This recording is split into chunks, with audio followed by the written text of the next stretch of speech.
Assalamualaikum warahmatullahi wabarakatuh. Baraya sate kumaha damang? Alhamdulillah. Tetang deui sareng simkuring sapara kanca di Sahate Channel tangtosnya. Tong gila subscribe, like, and share. Baraya sadayana ayeuna urang dinu acara anu maneh nyaeta ngobras. Ngobrol sareng bareng sate nya. Buka.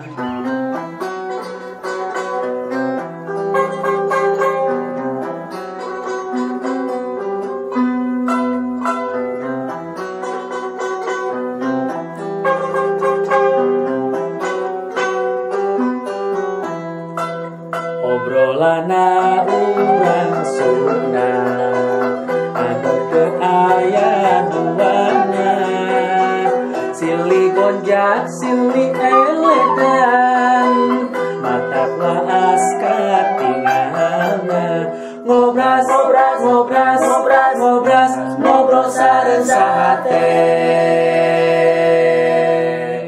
Sekedap pemirsa puntennya itu ada pembawa sarana kampungan nah tuh kan eta ngisinkeun Tah eta Kang Heri ngeunaan acara dieu ayeuna ngobras ayeuna teh nyambung sareng episode kamari nya eta ngabahas perkawis sihir hubunganna sareng eta ari Kang Heri ye emot kana kisah Nabi Musa anu kapungkur Nabi Musa ngalemparkeun tongkat jadi orang sama Nabi Musa mohon ayeuna mah dialungkeun jadi sampe. Bagi dialungkeun ieu mah bakal keluar jalmi. Nah, alungkeun kana janela batur. Keluar geura. Udah ngomong di mana aja. Sasaga. Tah, mohon urang guar deui masalah sihir, takosna piameun ieu mah hayu urang kawitan. Nah, nya mangdangnya kawitan aya nya. Kawitan we tahun payun. Tah, gitu. Kumaha Mang Heri?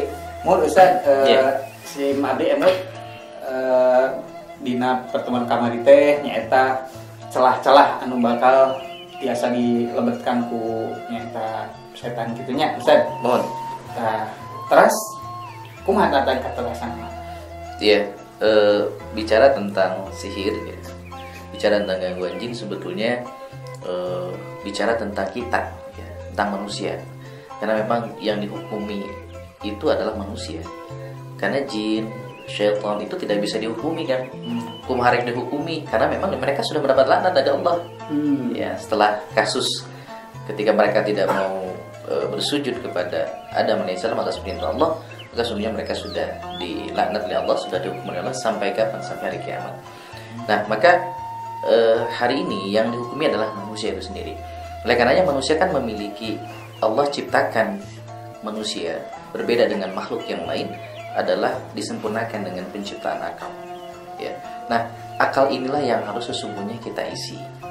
Akal inilah yang Allah berikan yang mesti tertuntuni oleh agama, yaitu Islam sendiri. Karena kita seorang Muslim, maka Islam inilah yang akan menuntuni akal kita agar kemudian ya kita bisa terhindar dari gangguan-gangguan syaitan. Jadi harus kurang heula ya, diri kita sendiri yang kemudian harus kita perbaiki. Itu. Nah, ku Ustaz kan tadi saleukeun salah eta teh kan tiasa internal, betul, tiasa eksternal. Nah, ieu mah di kampungnya di kampung abi ya. Yeah. Duka di kampung misalnya kan rupi mah teh. Benten gitu. Di bumi teh di rumah-rumah teh sok aya nu di selatan geuningan Arab kitu nya. Aya lapan Quran sauna teh tapalkeun di kasa hidungna itu balas tos langit. Betul. Eta kalebet membuka peluang lebet sihir eta kana pintu ya kan. Iya. Baik, kemarin saya sudah menyampaikan salah satu jenis gangguan ya, yaitu internal. Nah, pertanyaannya Mang Heri itu berkaitan dengan nanti penjelasan saya yang kedua. Ini ada gangguan internal, ada gangguan eksternal. Jadi nyambung tadinya? Nyambung. Nah, gangguan eksternal itu adalah gangguan yang terjadi, gangguan jin yang terjadi dari luar ke kita, dari syaitan ke kita, ya, ke manusianya. Kalau tadi kan kalau yang internal itu dari diri kita yang membuka peluang. Nah, kalau eksternal dari luar ke kita, setidaknya ada 4. Ya. Yang pertama ketika jin terzalimi oleh manusia. Nah, jin terzalimi oleh manusia bisa ya. Oh, biasa didolimi. Biasa, Mam. Nah, kadang perkara-perkara ini yang sesungguhnya sering terjadi di tengah-tengah kita, terkhusus ibu-ibu. Contoh Mang, berkaitan dengan misalkan Mang Hana nembe beres ulu hui sampe eta si pancina teh bade diangge deui Mang. Tah kan si panasna tah. Si panas. Tah kinten-kinten da margi bade diangge deui Mang. Air panasnya langsung dibuang atau tunggu diam atau dicampur air dingin biar dia dingin baru kemudian dibuang. Biasanya bisa blokeun. Nah, Kanu wastapa biasanya. Kanu tempat rumah wadah biasanya. Tah gitu kan? Oh. Nah, Nabi SAW sudah menggambarkan eta teh teu kenging Mang. Hutan teh Teu kenging. Jawabannya hari ngadamel mie itu langsung gitu. Seblokeun itu nya. minum Jadi itu kan tekengan teh. Teu kenging. Kunaon tah? Ya, kenapa? Karena Nabi SAW mengingatkan di dalam satu hadisnya berkaitan dengan tempat tinggal jin. Salah satu tempat tinggal jin itu adalah tempat-tempat yang kotor, yang najis, yang kotor-kotor dan juga lubang-lubang. Kayak wastafel, toilet, ya, lubang-lubang yang biasa menjadi tempat pembuangan air, itu biasanya tempat tinggal mereka. Nah, ketika mereka kita siram, ya, ambek mah marah nggak mereka? oh ambek tadi.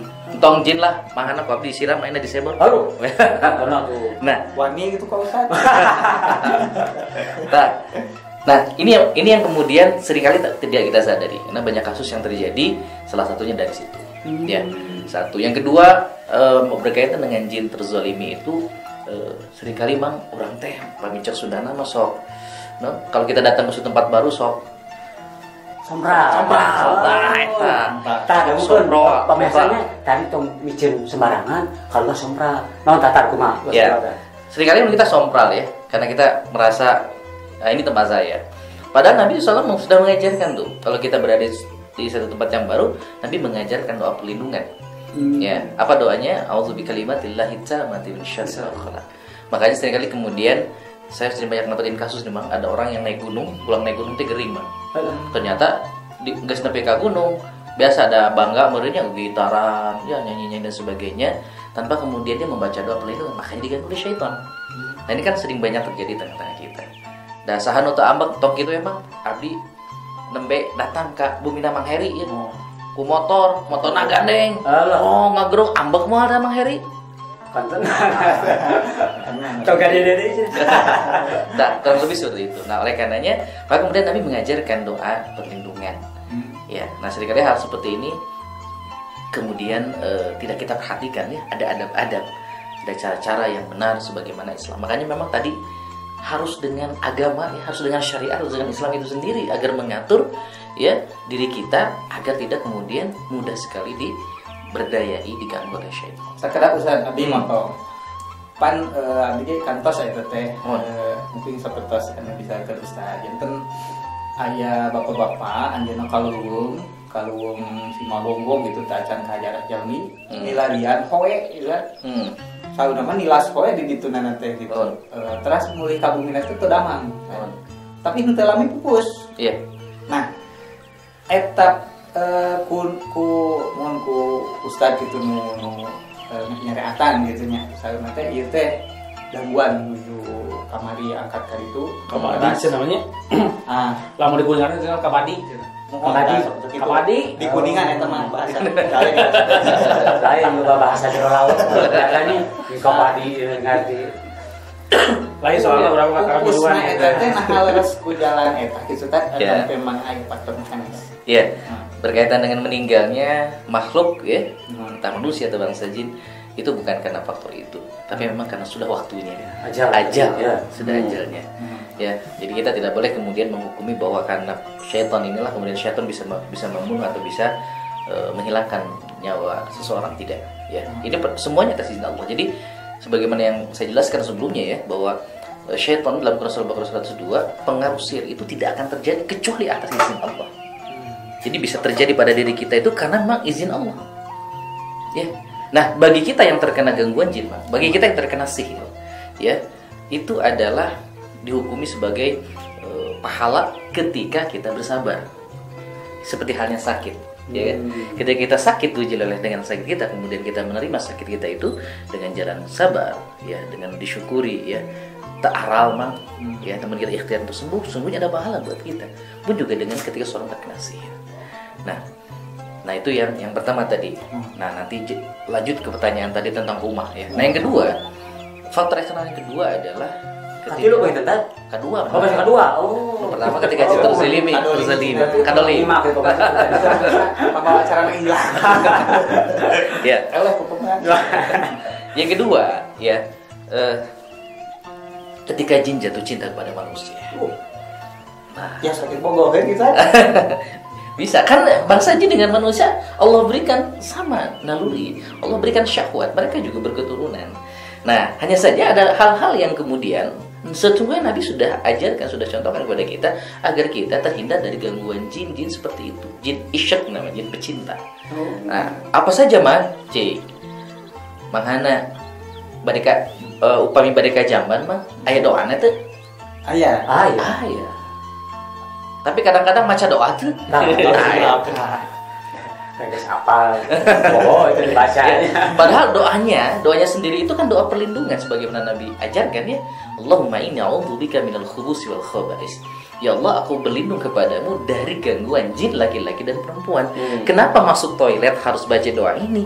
Karena toilet salah satu tempat tinggal jin, kotor dan najis. Makanya di kamar mandi mah tekenging lami-lami, kadang sok nyanyi-nyanyi, Lalaguan, sok lalaguan. Sok ngawi mulai. Mulai di kamar mandi juga dia. Asa ngeuna di kamar mandi teh. Coba pengalaman. Kagak drum. Ya. Nah, ini hal-hal secara adat ya yang dilarang oleh Nabi SAW ketika itu ada di kamar mandi. Ya, tidak boleh berlama-lama, secukupnya saja di kamar mandi. Nah, kenapa kemudian Nabi melarang hal ini? Justru ketika kita tidak melaksanakan adab di kamar mandi, tidak berdoa salah satunya, maka sungguh menjadi peluang syaitan mengganggu kita. Pintu masuknya dari situ.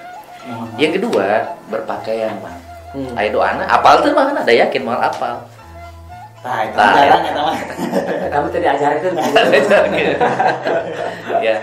Nah, oleh karenanya, kenapa Nabi senantiasa ketika kita melakukan suatu perbuatan, ya minimal baca bismillah ya tadi.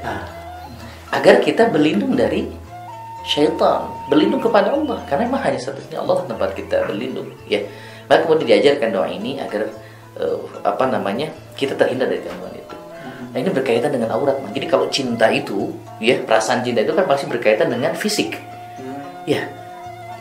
Di kamar mandi, berpakaian ini kan fisik.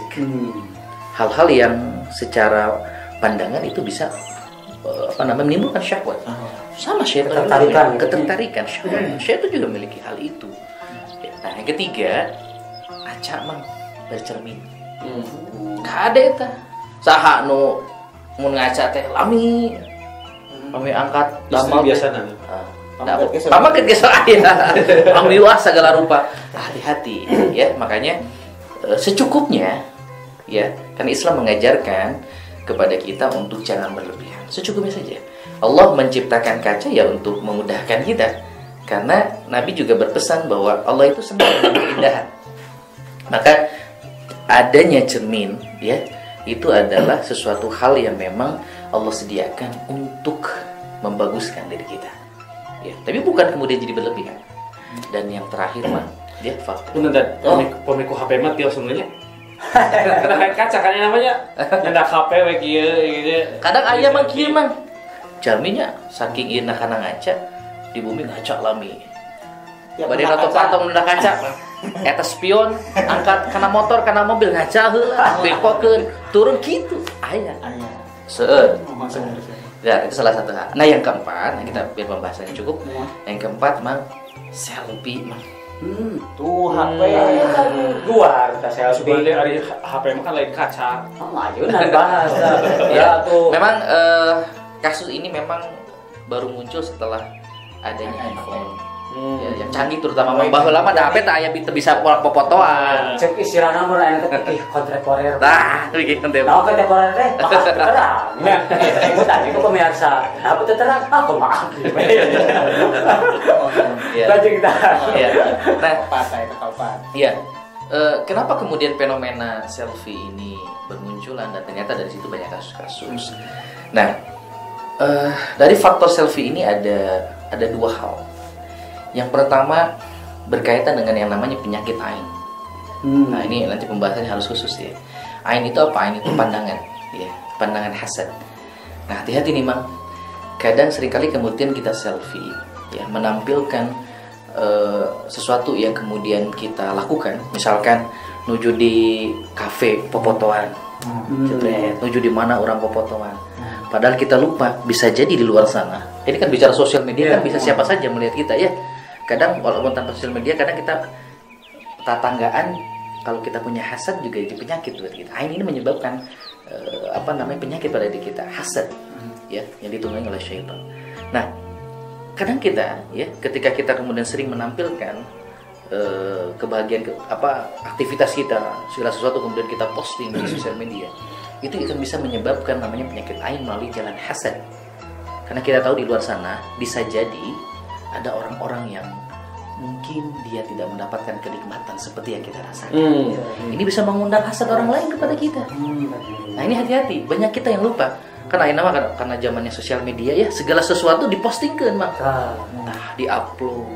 Hati-hati atau yang memangnya kadang bagusnya hari di bumi mah ada panasnya hari pas ya masalah tinggal di kubatu tuh dirinya alasan ya di bumi mah sampai wae.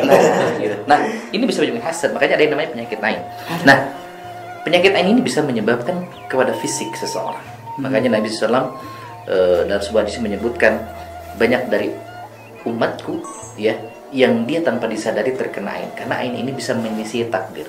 Artinya banyak dari umat Nabi SAW yang dia, mohon maaf, meninggal terlebih dahulu karena sesungguhnya dia terkena ain.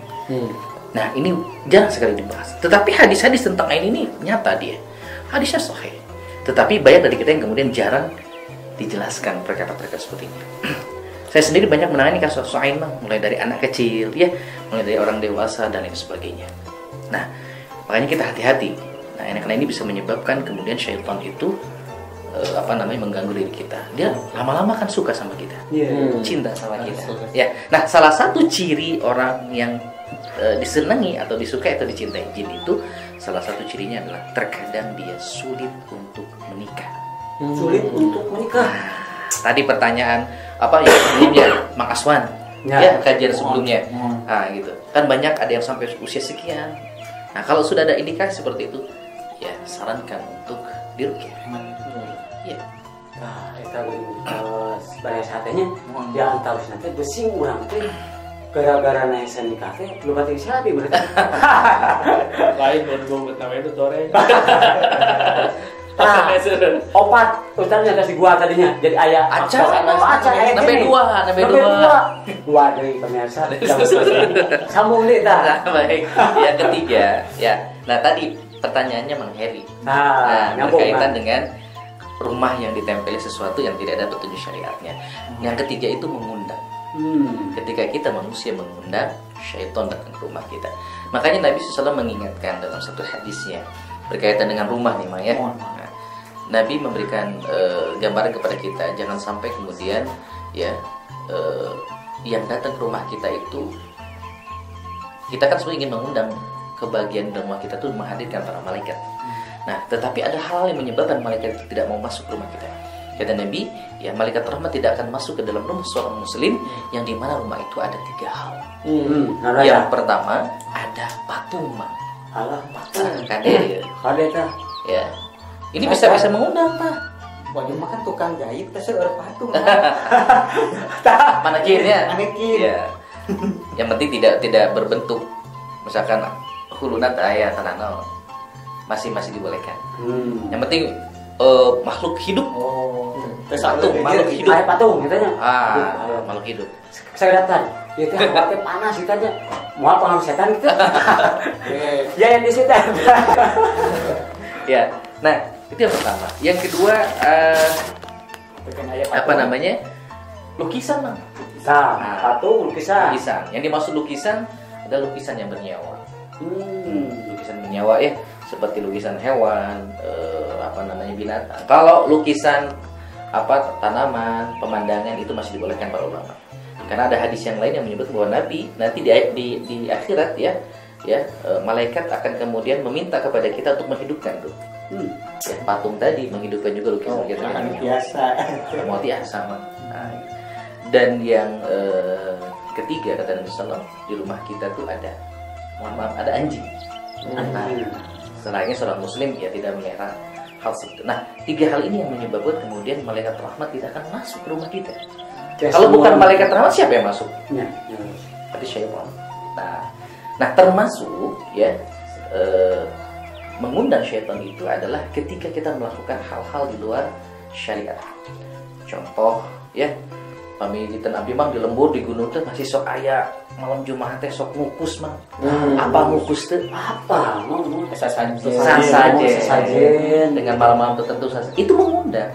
Nah termasuk kita menempel sesuatu yang tidak disyariatkan, seperti yang tadi cerita Maria. Itu jadi mengundang. Lantas bukan malaikat rahmat yang masuk, syaitan. Sok sanaos bacaanna Arab gitu. Arab itu gini lama. Ya ditulis juga Arab semuanya. Nah kalaupun mau yang ditempelkan Quran, oke lah itu Quran misalkan yang kita tempelkan. Lah Quran itu bukan ditempelin mah. Quran mah diaos. Quran itu dibaca, difahami.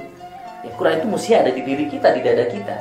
Bukan ditempelkan. Baiklah tempelkan ini supaya jinnah terlembat. Bukan ditempel, karena Quran itu dia hanya mushaf, tulisan. Dia bisa digunakan apa saja. Ya, dia bisa digunakan kebaikan tergantung siapa yang membacanya. Dia bisa juga digunakan keburukan tergantung siapa yang kemudian memegangnya. Ya. Kumaha ini kan punten. Upami kapung kurmanya jangan jauhkan amin-aminnya. Apa? Iya, guru ya. Nggak perlu tikbak lah kan, supaya kumaha harus niis terus juga jangan jauh aja bahasa kan kita ngerti naon gitunya bahasa dia gitu. Nah bagi kadir jangan jauhkan model gitu teh kumaha di masyarakat namina dukun mah para tos ieu genitannya terus usum gitu. Nama kan gentos teh sanes dulu punten ieu Pak Kiai sebenarnya terus masih di Arab tulisan Arab bahkan surat-surat Arab seperti itu. Iya. Nah yang jauhkan seperti itu. Enggak kebatas. Iya. Jadi sesungguhnya di cek urang mah jangan jauhkan ya. Kalau dalam sihir namanya mantra. Karena menjadi salah satu syarat itu. Mantra ini biasanya isinya talbis ya. Nah, talbis teh artinya ucapan-ucapan untuk menyembah atau mengagungkan iblis, syaitan ya. Nah, dulu tuh isinya itu yang mencek urang mah jangan jauhkan karena disebutin nutaka harti kurangnya disebutkan. Tapi sekarang kan bentuk sihir ini berkamuflase. Ya, kayak baheula mah huruf-huruf bukunnya. Ya. Nah, sekarang diganti agar seolah-olah itu Islami diganti dengan tulisan-tulisan Arab. Karena mengambil dari kutipan-kutipan ayat Al-Qur'an. Gitu. Tetapi hakikatnya ini sama saja, hanya mengganti saja, merubah. Yang kedua, tampilan para dukun berubah. Kalau dulu kan ada yang dukun mah koskio hidung gitu ya. Jadi kebaliknya. Sekarang kembali dirubah gampang. Rubah penampilan, ya pakaian, sebutan. Tapi hakikatnya sama. Makanya kalau bicara ruqyah itu ada dua, Mang. Ada yang namanya ruqyah syar'iyyah, ada yang namanya ruqyah syirkiyah. Nah, banyak umat yang akhirnya salah nih. Karena wah iya mah ajengan, wah iya mah kiai. Tapi metodenya syirkiyah. Akhirnya banyak yang kemudian mereka kesana. Nih fenomena hari ini nih banyak nih ya di sosial media ya menampilkan padahal dia syirkiyah. Makanya memang perlu ada edukasi ke umat menjelaskan agar dia tidak salah jalan. Begitu. Nah, pemirsanya terkeng lorpat, terkeng asal kiai di sumpingan. Pada ruqyah mah tak kebun. Makanya hati-hati balas hatinya. Tuh, itu acara apa ya acara moderasi mudah-mudahan atuh tiasa ngedukasinya ngomongnya. Eta ayeuna tadinya anu didolimi, terus anu bogokeun, terus ayeuna. Nah, itu yang kedua. Yang ketiga tadi, yang keempat adalah ketika seseorang bersekutu. Bersetubuh. Berangkene. Ketiganya bahasa-bahasanya. Mau lah tengah bersekutu anu bersekutu. Anu dinasirah sagini tinesan. Ya, bersekutu nih hati-hati ya bagi kita. Misalnya tadi mangdang ya. Pak Mungkur masuk ngewirid atau tadi jangan jauhkan. Nah, itu sesungguhnya kita sedang bersekutu. Karena jangan jauhkan itu tadi mantra-mantra itu menjadi syarat. ya syarat kita menghadirkan jin pada diri kita yang kemudian mengikat. Jadi akad adalah campuran umum. Nah, nikah kan soal akadnya ditampi nikahna ini.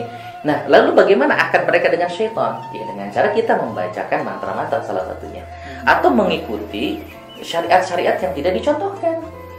Misalkan mahana ya tos nah sudah ngamalin jauh-jauhkan tadi ya, atau mantra-mantra yang tadi dipiwara dicai sakuti di warungan atau saum mutih misalkan.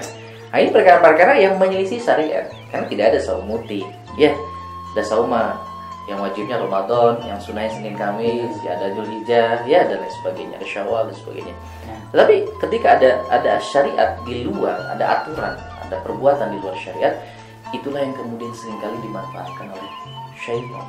Walaupun seolah-olah bagusnya saum, tapi saum non pula ya. Nah, kalau menyelisih syariat ya tinggalkan. Tapi karena ini menjadi kemudian peluang bagi syaitan untuk mengganggu manusia. Ya hati-hati. Jadi balik lagi kalau kita bicara tentang gangguan jin, itu balik lagi kepada kitanya manusia. Makanya kenapa kemudian pentingnya kita tuh ngaji, ya, pentingnya kita memahami Islam, pentingnya orang datang ke majelis taklim, ke tempat-tempat kajian untuk mendapatkan ilmu itu agar kita tidak mudah diganggu syaitan. Karena salah satu pintu syaitan mengganggu kita manusia ini adalah dengan jalan kebodohan. Tanya Apun tentang berarti anu hoyong buhar cenah kudak nya. Iya. Gitulah gitunya. Mohon. Eta teh kalau bersekutu teh eta teh. Betul. Ya, Sangaos eta teh dina faktana memang janten kita kajanten. betul.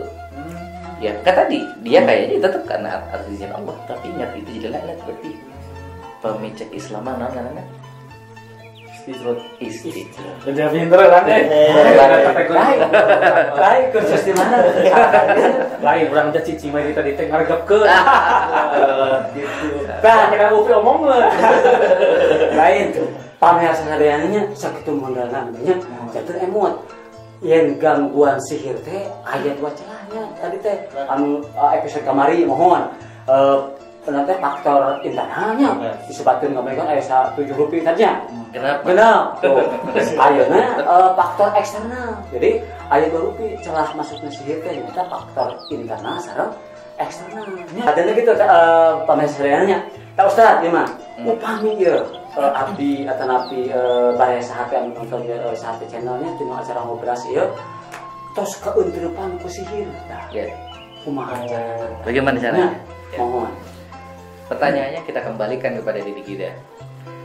Mahana, upami manghana tedamang, manghana ngadongkapan saham. Tangtosan dokter, Ustaz. Tanya ke mana tuan diri. Oleh karenanya sama sebetulnya, karena fungsi Quran itu kata Allah, ya, wa nunazzilu minal Qur'ani ma huwa syifaa. Al-Quran itu Allah turunkan tidak lain adalah sebagai sifat obat. Maka ketika kita, tadi pertanyaannya, bagaimana kalau kemudian kita terkena sihir? Maka ya datangilah orang yang memahami akan hal itu. Sama Pak Ustaz ini.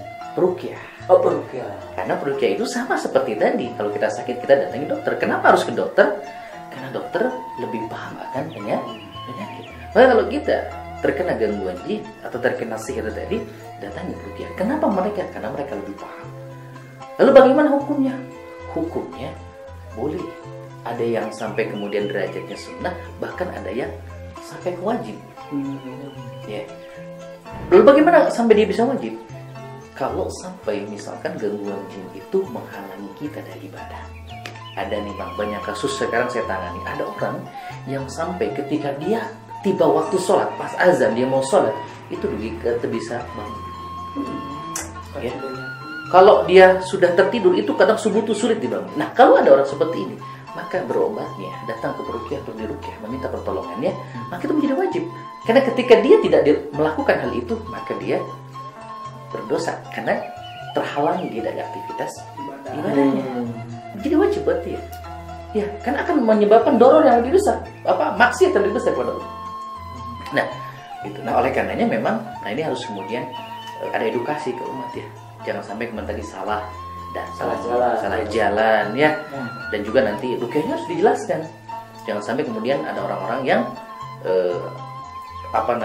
tersugesti kepada ruqyahnya. Pokoknya saya mah mun aya naon nyari awak di ruqyah nyari awak jangan. Karena Nabi juga banyak mengajarkan berkaitan dengan ruqyah mandiri. Nah, itu. Kalau yang berat-berat boleh kita minta tolong, tapi selama kemudian kita masih bisa sholat, ya bisa baca Quran, nah maka kemudian lakukan ruqyah mandiri. Karena sungguh dengan aktivitas ibadah, sholatnya kita, membaca Qurannya kita, atau melakukan perbuatan-perbuatan yang disyariatkan, yang disunahkan itu sesungguhnya bisa menjaga, membentengi diri kita dari gangguan syaitan. Hatur nuhun Ustaz Sofyan, alhamdulillah biasa rumpahannya kan channel urang salah channelnya. Atuh mudah-mudahan naon yang dibikin ku Ustaz jangan pencerahan khususnya kamu simpurinya sabaraha kanca oge kamu pamiasa nya janten nonton ngobras oke ya nonton ngobras teh geuning selain urang teh biasa silaturahmi biasa seserian oge geuning seueur ilmu emangnya tuh sekali dihatur nuhun Ustaz. Mudah-mudahan kita tidak episode saladina biasa sumping kita. Amin. Insyaallah. Tak itu ngobras dina dinten ayeuna hatur nuhun kana sagala rupina atau mudah-mudahan ke urang teh sate pamri dina acara anu maneh nyaeta ngobras. Assalamualaikum warahmatullahi wabarakatuh. Ngobras ngobrol sareng sahate.